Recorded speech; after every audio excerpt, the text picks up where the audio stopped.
प्रत्यक्षात ईश्वर मिळाले ते परोक्ष होतं, अपरोक्ष नव्हतं. असे काही दिवस गेल्यानंतर ज्यावेळेस नामदेव महाराजांनी विसोबा खेचरांना गुरु केला त्यावेळेस त्यांना अपरोक्ष ज्ञानाची प्राप्ती झाली. ते अपरोक्ष ज्ञान ज्यावेळेस होईल ते आहे सत. आणि या सताला आपल्याला जाणच आहे, आपल्याला केवळला जाणच आहे.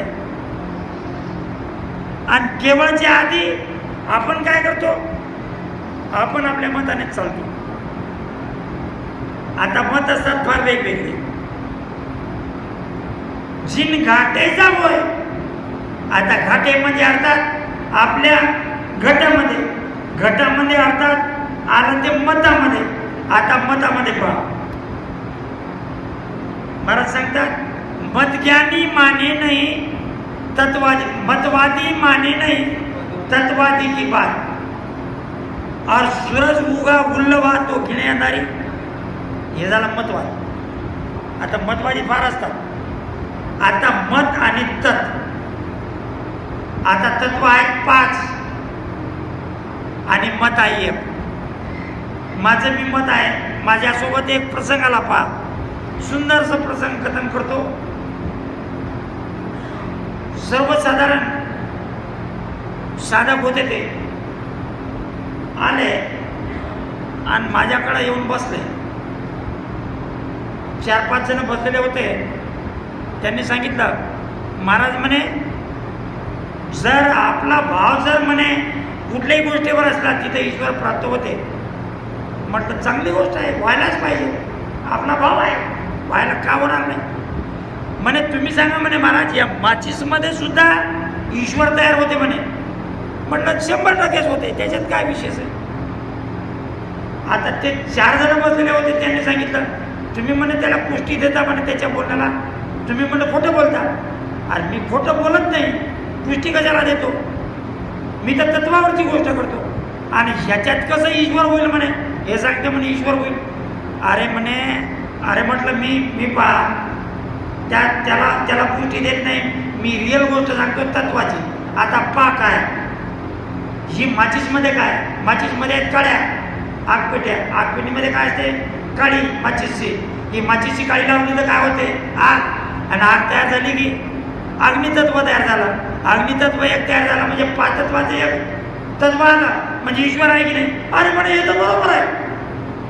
आता असे सांगणारे असतात, त्याच्या गटामध्ये काय, त्यांना ज्ञान कळालं का, ज्ञान कळालं नाही, फक्त त्याचा मतवाद आहे. हे मतवादी लोक काय करतात, हे चांगले ज्ञानी लोकांना सुचू देत नाहीत कधी कधी. आता ज्ञानीला हारावं लागतं. का हारावं लागतं, कारण की ते सांगतात याच्या माहिती याच्यासोबत जर लागलं तर आपलं सुद्धा उलटं होईल. कारण की याच्यामध्ये फक्त आपल्याला वेळेचा उपयोग होईल, फक्त वेळच तेवढ्या आपला, दुसरं काही नाही होत. त्यापेक्षा ते काय सांगतात त्यांना. म्हणून मी कधी कधी एक गोष्ट सांगतो नेहमीसाठी, नको ते बसणे, अवेळी हसणे, मूर्खाशी मैत्री आणि दुर्जनाची संगत कधीही करू नये.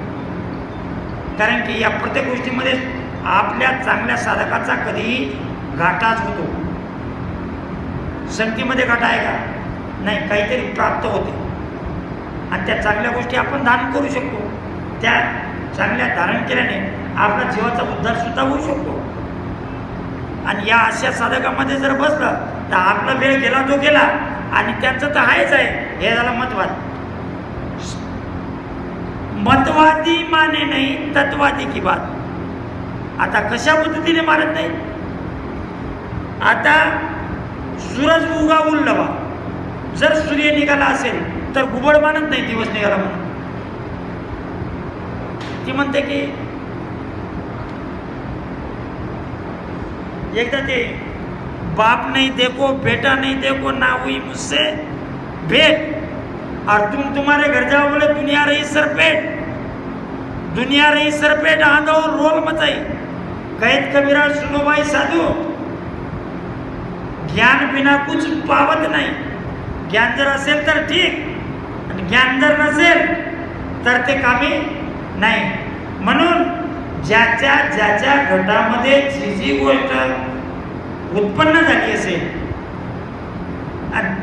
उत्पन्न झालेल्या भ्रमित गोष्टी जर आपल्या घटामध्ये उत्पन्न झाली असेल तर या संगतीमध्ये त्या भ्रमित झालेल्या गोष्टीचं निरसन करण्यासाठी संगत करायची असते आणि त्या संगतीमध्ये निरसन होऊन आपलं जे घट आहे ते चांगल्या घटावर जायला पाहिजे. धोबी आरोप कोणत्या घटावर जायला पाहिजे? त्या घटावर जायला पाहिजे आणि चांगल्या घटावर जाण्यासाठी आपलं गट स्वच्छ या संगतीमध्ये आपण करायला पाहिजे. महाराज सांगतात अनेक आमे एक आहे एका माय अनेक ब्रह्मचिला सुग्राम के ज्या सब घट में देख अनेक कामे एक आहे. या सगळ्यामध्ये एकच ब्रह्म आहे का वेगळा आहे का? नाही. तुमच्यामध्ये माझ्यामध्ये सगळ्यामध्ये आपण सांगतो एक राम दशरथ का बेटा, एक राम का जगत पसारा, एक राम घट घट में बैठा, एक राम है जगत पसारा, एक राम है सब सुन्यारा. आता तो वेगळाच आहे आणि त्या वेगळ्या ब्रह्माला आपल्याला पकडायचं आहे. आता हे सगळ्यामध्ये ब्रह्म एकच आहे. तुमच्या माझ्या गटामध्ये ब्रह्म काय वेगळा आहे का तुमचं माझं वेगळं माझं त्याचं वेगळं असं तर नाहीच. हा एकच. तर एका मायेने ते एक आहे याच्यामध्ये कशा पद्धतीने ते अनेक आहेत कसे एक आहे तर त्यामध्ये आपण सहज सांगू शकतो की तुमच्या माझ्या गटामध्ये ब्रह्म एकच आहे, आत्मा एकच आहे, हा वेगळा तर नाही. आता एका मायाने एक मायाने आता एकामध्ये वेगवेगळे बनलेले आहे. आता ते आहेत कसे हा मोठा प्रश्न आहे. आता पहा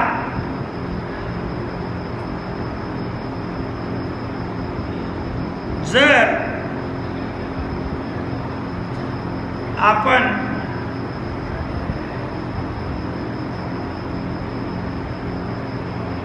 कधी पाण्याची म्हणजे पावसाळ्याचे दिवस आपण बघितलेलेच आहे. पाणी आहे एकच, पडणारं पाणी एकच आणि त्या पडणाऱ्या पाण्याच्या ज्या थेंबा असतात आता ज्यावेळेस त्याची खाली काय होते पाण्यामध्ये ज्यावेळेस पडतात त्यात तर त्याच्या झोपड्या तयार होतात, लहान लहान ठिबक तयार होतात. अशा पाण्यामध्ये पडल्यानंतर त्या कित्येक बघतो आपण. पाणी आहे ना एकच, जणसू उपजी चीज रे जू सब एक ही होय. पाण्यामधून तयार होणाऱ्या बावल्या अनेक आहेत पण आहे पाणी एकच. त्याच पद्धतीने आपल्या गटामध्ये जेवढे विचार आहेत ते वेगवेगळे विचार येतात. माणूस हा एकच, घट हा एकच पण एकामध्ये अनेक विचार भरलेले आहेत. कोणाला ब्रह्म्याची प्राप्ती करायची आहे, कोणाला पारब्रह्म्याची प्राप्ती करायची आहे, केवळाची प्राप्ती करायची आहे, कोणाला आनंद ब्रह्माची प्राप्ती करायची आहे आणि कोणाला साध्या म्हणजे 84मध्येच उतरायचं आहे. हे सगळे विचार येतात आणि हे सगळे विचार ज्यावेळेस आपल्यामध्ये संपू आपण सांगतो कधी की पहिले आपल्या या देहामधील विचार संपवायला पाहिजे, त्याच्यानंतर प्रपंचाचे विचार संपवायला पाहिजे. प्रपंच देह हे फार वेगवेगळे आहे आणि ज्यावेळेस संपू त्यावेळेस आपण येतो. एक मायाने ब्रह्मचर्या सुग्राम के ज्या सब घट में दे. आता महाराज सांगतात मी हा ब्रह्म माझ्या घटामध्ये निवडलेला आहे तो एक आणि तो ब्रह्म सगळ्याच्या घटामध्ये कशा पद्धतीने विराजमान झालेला आहे हेच त्या सर्व साधकांना किंवा आपल्या रामसनी धर्मातील सर्व साधकांना बघायचं आहे. ज्यावेळेस आपण तो सर्व ब्रह्म सगळ्यांच्या घटामध्ये एक बघू समजून घ्या की यांनाच ब्रह्म्याची प्राप्ती झालेली आहे, अन्यथा प्राप्ती झालेली नाही. तीन लोक चव देववन सप्त दीपनर लोए सबई सुन सुख राम के एक घट मद होए. 3 लोक आणि 14 भवन. आता स्वर्ग मृत्यू पाताळ हे 3 लोक आणि 14 भवन. 14 भवन म्हणजे 7 पाताळाचे आणि 7 स्वर्गाचे आपण धरू. पाताळाचे जर सोडू, कारण की आपण पाताळात तर जाणारच नाही. भक्ती जर करण्यासाठी आपण जर तयार असू तर पाताळमध्ये जाणार नाही. आपण फक्त स्वर्गाची गोष्ट करू. भूर भुवर स्वर जन तप सत हे 7 लोक. आता या 7 लोकांमधील आपण धरू सूर लोक. यामध्ये स्वर आला, त्यामध्ये आला जन, त्यामध्ये आला तप, त्यामध्ये आला सत. आता या सर्व गोष्टी 7 सर्वांच्या गोष्टी कशापासून तयार होतात तर स्वरापासून. कशापासून? स्वर. आणि स्वर हे कशापासून तयार होतात? स्वर असतात श्वासापासून. आता महाराज सांगतात पहा, सास सबद पर मन की आशा. या श्वासावर आणि शब्दावर, त्या स्वरावर कशाची आशा बांधलेली आहे? या श्वासावर आशा बांधलेली आहे. कशाची? तर तुम्ही जे विचार करसाल त्याची. आणि ही आशा आपल्याला सोडायची आहे, या आशेची समाप्ती करायची आहे. आणि ज्या वेळेस आपण स्वर्गामध्ये जाऊ तर हे पहिले सोडा. आपण ब्रह्मज्ञानाची प्राप्ती करतो. म्हणजे ब्रह्मज्ञान हे कुठे? स्वरापासून वेगळं. या स्वराला सोडा, स्वरापासून वेगळे व्हा. ब्रह्मज्ञान प्राप्त करायचं असेल तर स्वर बी सोडा. भूर भूवर, भूच्या वर भूर भूवर स्वर, त्याच्यावर हे भू भूवर आणि स्वर. स्वर तिसरा आहे, ते स्वराची समाप्ती झाली तिथे. आणि त्याच्यावर आशा आहे. जर त्याच्या पलीकडे ब्रह्मज्ञान सदोन्नीत आपल्याजवळ ठेवायचं असेल तर आपल्याला काय करावं लागेल? महाराज सांगतात साखेमध्ये पहा, आशा थकी कल्पना ओळी भरम करम माई बेहद जाय ब्रह्म सो पासे द्वितीया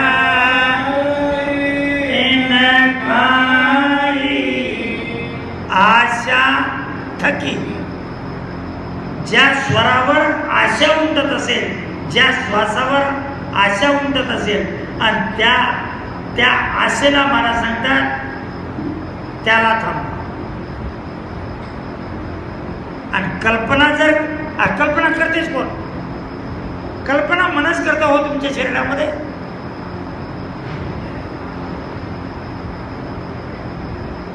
आणि ते मन हे कशापासून उत्पन्न होतं? त्या वृत्तीपासूनच होतं. मन आणि वृत्ती हे दोन्ही एकाच वेळेस उत्पन्न होतात. हे आणि ते दोन्ही, वृत्तीचा आणि त्यावेळेस, हे दोन्ही एकाच वेळेस. महाराज सांगतात या दोन्ही गोष्टी एकाच वेळेस होतात म्हणतात. कोणत्या कोणत्या? सुकृत आणि इथे येणारा जीव, या दोन्ही. साधू वै सत सुकृत व किया. सुकृत हे सोबत येत असतं, प्रारब्धाच्या केलेलं आहे ते सोबत आलेलं आहे. हे तर सुकृत आहे, चांगलं केलेलं. आणि ते सुकृत जोडायचं आहे जन्मामध्ये. ते जर जोडाल तर पुढचा जन्म तुमचं चांगला होईल. जर पुढचा जर ह्याच वेळेस मोक्ष होणार नाही तर होऊ शकते पुढच्या 2 जन्मामध्ये होईलच. कारण की सुकृत आहे, जे चांगलं आहे ते करत आहोत, वाईट सोडत आहोत आपण. या पद्धतीने आपल्या गटामध्ये अनेकामध्ये काय आहे? एक. आणि त्या 3 लोक 14 भावनामध्ये आपण जर वर जायचं असेल तर स्वराच्या वर आशा आहे आणि त्या आशेला बांधायचं आहे. कल्पनाला आपल्याला खराच करायचा आहे, आशेला खराच करायचा आहे. आणि आशा मरत तर नाहीच, पण होऊ शकते, थांबवू शकतो. मरत नाही पण थांबवू जरूर शकतो.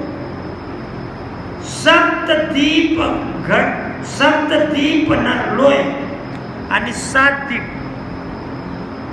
आपल्या जे 7 दीप आहेत त्या 7 दीप जे आहेत तर त्या आपल्या कुठे तर खाली आहे.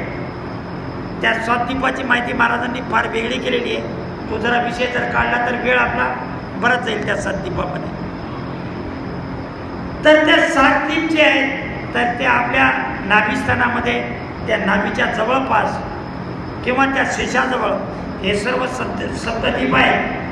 आणि त्यामध्ये त्या या माणसाला, त्या साधकाला रमावं लागतं किंवा पोहावं लागतं किंवा तरावं लागतं. ज्यावेळेस आपण तिथून तरून जाऊ किंवा समोर जाऊ, आता पहा नदी ओलांडल्याशिवाय समोरचं गाव येत नसेल तर त्याला आपल्याला पार करावं लागेल. दुसरं साधन काही नसेल तर काय करू आपण? तर पोहूनच जाऊ. आणि याला पार करावंच लागेल. तुम्हाला याला पार केल्याशिवाय त्या स्वरावर किंवा त्या स्वर्गावर जाताच येणार नाही. सबही सुग्राम के एक घट मध होय. महाराज सांगतात, महाराज काय सांगतात? सबही सुग्राम के, जेवढे काही असतील, जेवढे काही साधक असतील, जेवढे काही विचार असतील, एक घटमध्ये ते सर्व कुठे असतात? तर तुमच्या गटामध्ये असतात. याच गटामध्ये महाराज सांगतात. तर पहा कसा महाराज विषय घेतात. घट में दुविधा मौज है, घट में नरक निवास, चल विचल घट माय, घट में निर्भय वास. याच गटामध्ये सगळ्या गोष्टी आहेत. याच गटामध्ये सुख, याच गटामध्ये स्वर्ग, याच गटामध्ये नरक, याच गटामध्ये स्वर्ग. सर्व काही तुम्हाला मिळेल तर याच गटामध्ये मिळेल. म्हणजेच समजून घ्या, तुमच्या फक्त तुमच्या गटाला तुम्हाला चांगल्या तऱ्हेने तुमच्या भावानुसार त्या गटाला स्वच्छ करायचं आहे. ज्यावेळेस हे घट स्वच्छ होईल त्याच वेळेस त्याची प्राप्ती होईल. घट जर स्वच्छ होणार नाही तर त्याची प्राप्ती आपल्याला होणार नाही.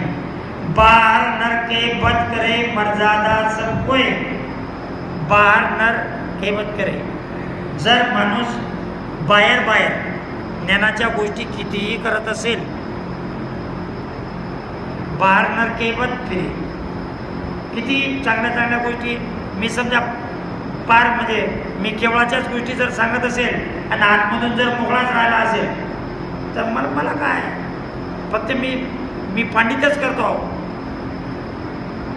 मी पांडित्य करता मी जर सोबत गाडोळं बांधत असेल काहीतरी नामस्मरणाचं किंवा त्यानुसार जर चालत असेल, कुठेतरी त्याचा भेद घेत असेल, ज्ञानाचा भेद घेत असेल, ज्ञानाचा भेद घेत असेल तर काहीतरी अंशी मी कमावण्यासारखं होईल. पण मी फक्त बोलत असेल, बाहेर नर के बद करे, जर ज्ञानी बाहेरच जर सांगत असेल, बाहेरच्या गोष्टी करत असेल तर या गोष्टी सर्व कशाच्या आहेत? मर्यादा संपय. या गोष्टी सर्व मर्यादाच्याच आहेत. या मानमर्यादेच्या गोष्टी झाल्या. मग तर मग काही होऊन जाईल. जर ज्ञानानंच सगळं काही म्हणजे माणूस सांगत असेल तर या जगामध्ये पोपटी ज्ञान सांगणारे भरपूर आहेत.